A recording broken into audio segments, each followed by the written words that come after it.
Voilà, retour sur le plateau du direct. Bonsoir Laurence Baudot. Bonsoir. Alors j'ai parlé en préambule des secrets que pourrait cacher notre écriture. Vous expliquez dans votre livre que voici, sur la piste de nos ancêtres, nouvelles approches morphopsychologiques et graphologiques aux éditions d'Hervy, que l'analyse de l'écriture peut dévoiler ce que vous appelez des traces d'ancêtres. Alors c'est assez intriguant finalement. Absolument, effectivement, notre écriture nous révèle à la fois notre personnalité consciente, mais aussi dépositaire de tout notre inconscient personnel et familial. Oui. Alors ça, qu'est-ce qui vous met la puce à l'oreille? C'est quand il y a une histoire familiale qui est un peu compliquée et finalement l'écriture est une clé pour entrer dans cette histoire, ou est-ce que c'est le cas pour tout le monde finalement? Non, l'écriture peut être une clé. Après, chaque cas est particulier et différent. Mais c'est vrai que quand il y a des histoires compliquées, ça peut aider effectivement de travailler sur l'écriture et également sur les écritures de nos ancêtres, de toute la famille. En fait, on peut retrouver des signes qui se transmettent d'une écriture à l'autre. Alors ça veut dire que l'écriture devient une composante de la psychogénéalogie. Qu'est-ce qu'il y a de nouveau dans la psychogénéalogie? Parce qu'on en a déjà entendu parler.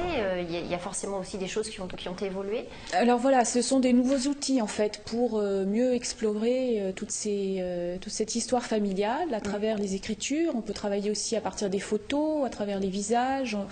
Donc ce livre que j'écris avec Pascal Reynaud présente en fait pas mal de techniques et de façon pratique d'aborder les choses en faisant des écritures, des exercices à partir des écritures, des photos, etc. Ouais. C'est un aspect plus concret que de travailler simplement sur des témoignages oraux ou des dates, etc. Ouais. Alors ça veut dire que dans l'analyse graphologique que vous faites habituellement, parce que vous êtes graphologue, vous associez des écrits, des courriers, ou ça peut même être simplement des signatures des parents ou des grands-parents ou d'ancêtres même, et vous arrivez comme ça avec un œil un peu aiguisé à y trouver certaines, soit des similitudes, soit des choses qui finalement se transmettent et ressortent quelques générations après. Voilà, ou des informations simplement sur qui étaient ces personnes. Et c'est vrai que quand on travaille en psychogénéalogie, on recherche tous les actes, actes de naissance, actes de décès, actes de mariage, etc., sur lesquels on va avoir des signatures. Et c'est vrai que ces signatures sont très précieuses. Parfois, ce sont les seuls témoignages de ce type qu'on va avoir d'une personne, et ça nous donne beaucoup d'indications. Bon, bien sûr, c'est pas aussi précis que si on a également des écrits, des lettres, etc. Là, c'est beaucoup plus complet.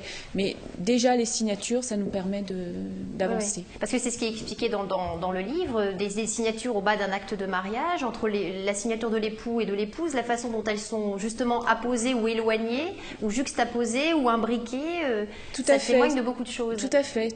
Ça donne déjà des indications sur la façon dont ce mariage a été vécu, comment ils étaient au moment où ils se sont présentés pour ce mariage, et est-ce qu'ils avaient envie d'être ensemble finalement ou pas. Si les signatures sont très éloignées, on peut se poser des questions, mais ça nous apporte des éléments de réponse. Bien sûr, il faut recouper aussi par des témoignages également. C'est pas.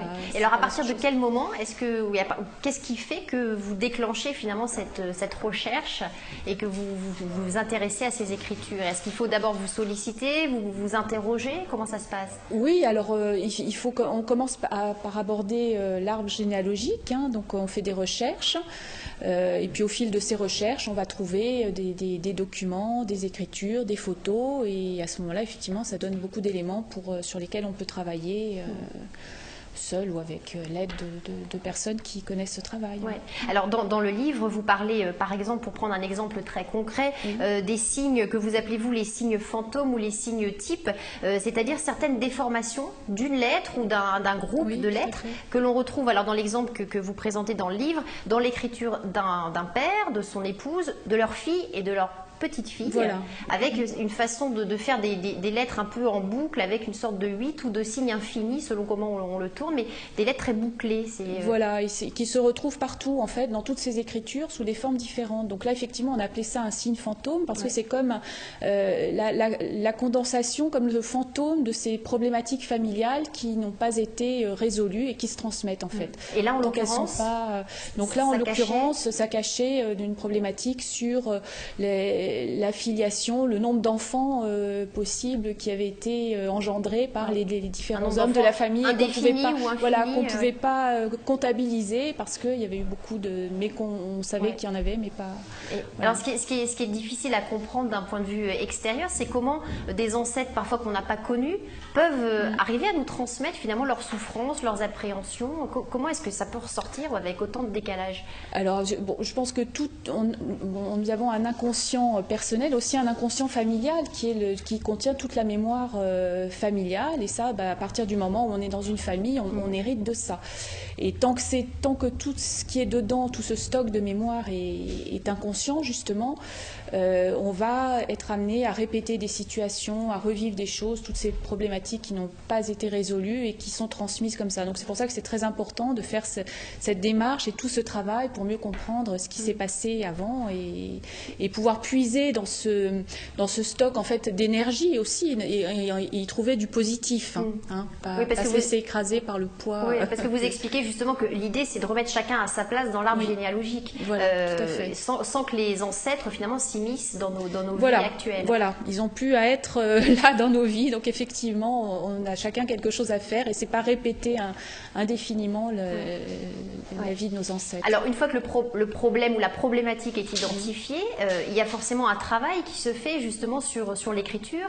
Est-ce que vous réapprenez aux personnes à mieux écrire les lettres ou vous leur faites répéter indéfiniment le signe? Alors on va travailler sur ce signe effectivement pour pouvoir comprendre bien exactement qu'est-ce qu'il contient, qu'est-ce qui va en sortir. Donc là c'est des exercices à la fois graphiques mais qui font aussi, on va parler autour de ça, voir quelles émotions ça suscite, etc.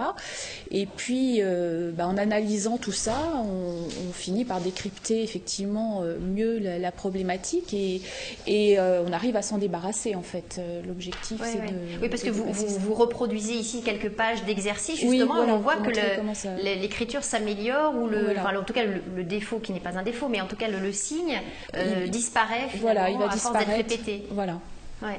Alors, un mot peut-être sur l'écriture comme indicateur de notre personnalité profonde. Vous êtes graphologue. Est-ce que vous travaillez aussi au-delà de la psychogénéalogie? Est-ce que vous travaillez toujours avec des entreprises? Est-ce que c'est toujours quelque chose qui est utilisé dans le recrutement? Tout à fait, oui, c'est utilisé aussi toujours dans le recrutement, effectivement. Quand il y a des recrutements, c'est un peu le problème aujourd'hui. Et puis, il y a d'autres choses aussi qu'on peut faire avec l'écriture. Je fais aussi des expertises en écriture et puis il y a aussi la graphothérapie qui permet d'aider les enfants par exemple qui n'arrivent pas à bien écrire à retrouver une écriture plus fluide et plus efficace. Ça veut dire qu'un graphologue a pignon sur rue, on peut prendre rendez-vous chez vous comme fait, chez n'importe quel spécialiste? Ah oui, bien sûr, oui, absolument. Et alors on vient vous voir avec quoi? Avec des courriers, qu'est-ce alors, que vous lui apportez? Oui, tout ce qu'on a en fait, des originaux de préférence toujours. Et puis tout ce qu'on peut avoir comme écriture selon la demande. Après, effectivement, on voit... Et alors une dernière chose, parce que vous expliquez aussi dans le livre que l'écriture évolue forcément en fonction de notre âge et puis de notre, j'allais dire, de notre maturation. De notre personnalité, elle évolue avec nous. C'est vraiment le témoin fidèle de notre personnalité, de notre évolution. Et c'est très intéressant d'ailleurs de voir l'évolution d'une personne avec ses écritures au fil de sa vie. Pouvoir comparer... en fonction de son évolution. Merci beaucoup Laurence Baudot. Je voudrais également signaler un autre ouvrage que vous avez écrit que je vais présenter à la caméra, Le papillon bleu et autres rêves d'envol aux éditions du Banc d'Arguin. Alors là, il n'est pas du tout question de graphologie puisque ce sont des nouvelles, 16 nouvelles dont certaines ont été primées dans des concours littéraires. Merci infiniment d'être venu sur le plateau. Nous marquons une petite pause suivie du journal de la rédaction. Je vous attends ensuite à 19h14 pour la deuxième partie de cette émission avec Sandrine Rubio-Ducry et en live le groupe You Will Leak. À tout à l'heure.